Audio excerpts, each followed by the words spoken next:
High above the world, hidden by a thick veil of shimmering purple clouds, sits the realm of the immortals. This is a place of eternal sunshine and marble palaces that float on the very air itself. The air is filled with the sound of golden lyres and the laughter of beings who have never known the sting of age or the shadow of death. At the center of this majestic kingdom, a great celebration is underway. The Lord of the Sky and his radiant queen are presenting their newborn son, Hercules, to the assembled celestials. The infant is not like other children. Even in his swaddling clothes, he radiates a soft golden light. When a playful Pegasus, a winged horse made of clouds, nuzzles the baby, Hercules giggles and accidentally tosses the creature across the room with a strength that defies nature. The Lord of the Sky laughs, his voice sounding like rolling thunder over the Mediterranean. He bestows a medallion of pure gold upon his son, marked with the symbol of a lightning bolt. Among the guests, however, there is one who does not smile. The master of the dead, a thin man with skin the color of ash and hair made of flickering blue flame, watches from the shadows. He resents the joy of the heights. He consults with the Fates, three ancient hags who see the threads of time. They whisper a chilling prophecy. If Hercules grows to adulthood as a celestial, the master of the dead's plan to take over the universe will crumble into dust. A dark plan begins to form in the shadows of the underworld. The master of the dead cannot kill a celestial being, for they are eternal. However, he discovers a loophole, a potion that can strip an immortal of their divinity, making them as fragile and short-lived as a blade of grass. Under the cover of a moonless night, two shape-shifting minions creep into the nursery in the clouds. They snatch the golden infant from his cradle and descend to the world of mortals, landing in a quiet olive grove. They begin to feed the baby the dark, swirling liquid. With every drop, the golden glow in Hercules' skin begins to fade. He becomes heavy, earthbound, and vulnerable. But the mission is interrupted. A kind farming couple, hearing the baby's cries, approaches the grove. In their haste to flee, the minions drop the bottle. The last drop of the potion spills onto the dry earth rather than passing the infant's lips. The transformation is almost complete, but not quite. Hercules is now immortal, bound to the earth and destined to age, but because he did not finish the very last drop, he retains the incredible supernatural strength of his heritage. The farmers, who have prayed for a child for many years, find the boy and see the golden medallion around his neck. They wrap him in their cloak and decide to raise him as their own, unaware that they are holding a prince of the clouds who has been cast down to the dust. As the years pass, Hercules grows into a teenager, but he is a stranger in his own village. While other boys are learning to plow fields or play games, Hercules is struggling just to exist without destroying everything he touches. He tries to be helpful, but a gentle pat on the back can send a grown man flying through a stone wall. A simple game of catch ends with the ball disintegrating into powder. He is a boy of infinite kindness, trapped in a body of terrifying power. One afternoon in the bustling marketplace, Hercules tries to catch a falling pillar to save a group of merchants. However, his strength is so great and his control so poor that he accidentally pulls down the entire stone portico. The villagers flee in terror, calling him a freak and a menace. Hercules sits alone amidst the ruins of the market, his head in his hands. His adoptive father approaches him and realizes it is time for the truth.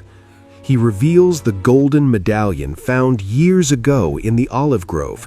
He tells Hercules that he was a gift from the heavens and that his true family is waiting for him somewhere beyond the horizon.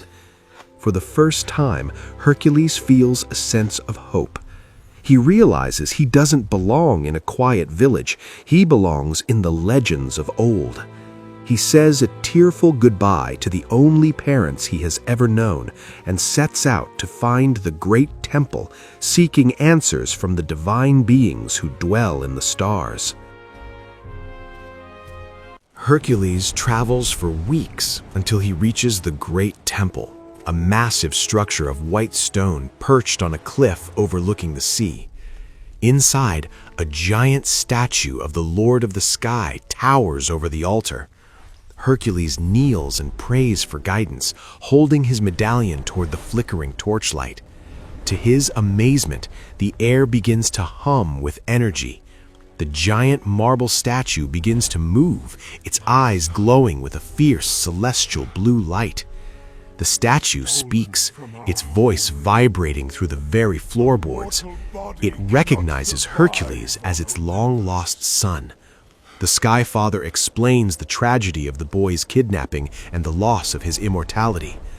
Hercules pleads to be brought back to the clouds, to return to the home he was stolen from. But the Sky Father shakes his head sadly.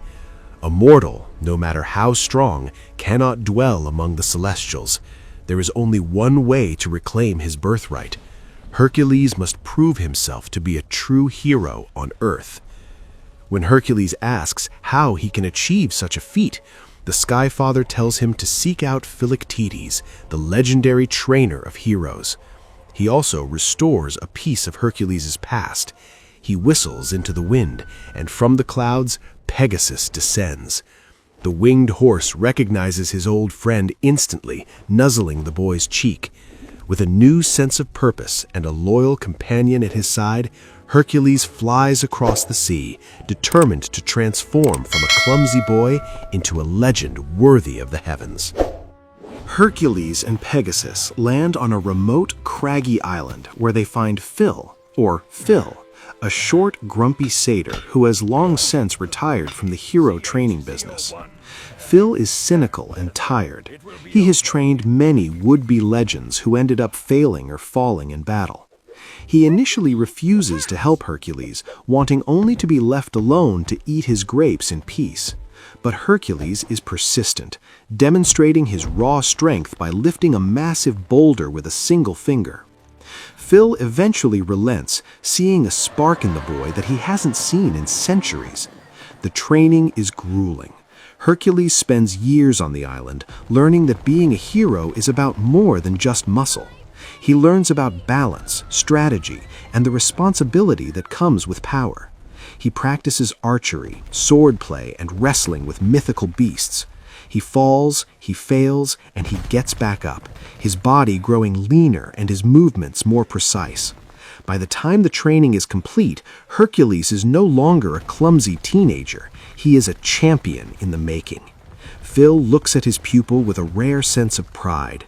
He tells Hercules that it is time for the final test. They must go to the city of Thebes, a place plagued by disasters and monsters. If Hercules can save Thebes, he might finally prove his worth. Hercules climbs onto Pegasus, his heart pounding with excitement, ready to face whatever darkness the world has to throw at him.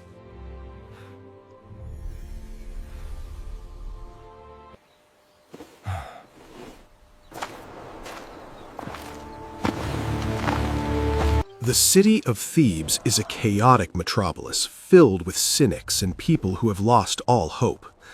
When Hercules arrives, nobody believes he can help. To make matters more complicated, he meets a mysterious woman named Megara who seems to be in constant trouble. While attempting to rescue her from a centaur, Hercules realizes he is being watched. The Master of the Dead has discovered that the boy is still alive and has sent a terrifying creature to finish him off, the Hydra. The battle takes place in a dark, misty canyon. The Hydra is a massive, multi-headed serpent with scales like iron and breath like poison. Every time Hercules cuts off one head, two more grow back in its place. The crowd from the city watches in horror as the young hero is nearly overwhelmed by a forest of snapping jaws. Phil screams advice from the sidelines, but the situation seems hopeless. Hercules, remembering his training, realizes that force alone won't win. He uses his strength to cause a massive rock slide, burying the Hydra under a mountain of stone. The city erupts in cheers. Suddenly, Hercules is the most famous man in the world.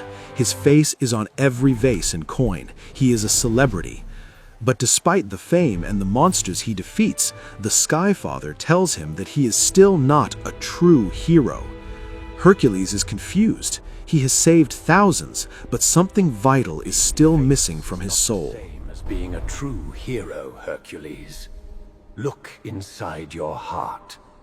The Master of the Dead realizes he cannot defeat Hercules with monsters, so he uses Megara as a pawn. He reveals that she has been working for him all along, but she has truly fallen in love with the hero. The Lord of the Underworld offers Hercules a deal. Give up his supernatural strength for 24 hours and Megara will be safe. To protect the woman he loves, Hercules agrees. He shakes the Master's cold gray hand and feels his power drain away until he is as weak as an ordinary man. Immediately, the Master of the Dead launches his final assault. He releases the Titans, ancient towering beings of ice, fire, and rock that have been imprisoned since the dawn of time. They march toward the mountain of clouds, intent on destroying the Celestials. Hercules, now powerless and bruised, watches as the world begins to crumble. Even without his strength, he refuses to hide. He confronts a giant Cyclops that is terrorizing the city, using only his wits and his bravery to fight back. During the chaos, Megara is injured while saving Hercules from a falling pillar. Because the Master of the Dead's contract stated she would be safe, the deal is broken. Hercules feels his golden strength return in a sudden, violent surge of light. But he doesn't celebrate. He sees Megara's life fading and realizes that the Master of the Dead has already taken her spirit to the underworld. Without hesitation, Hercules dives into the pit of souls to bring her back, knowing that no mortal can survive the journey.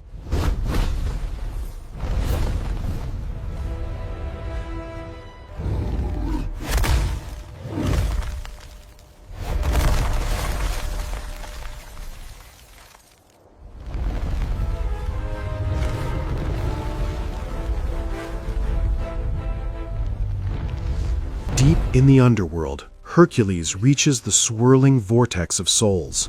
He offers his own life in exchange for Megara's.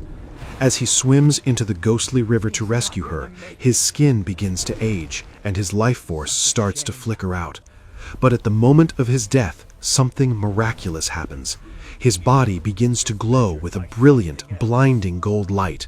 Because he was willing to give his life for another, he has finally achieved the status of a true hero.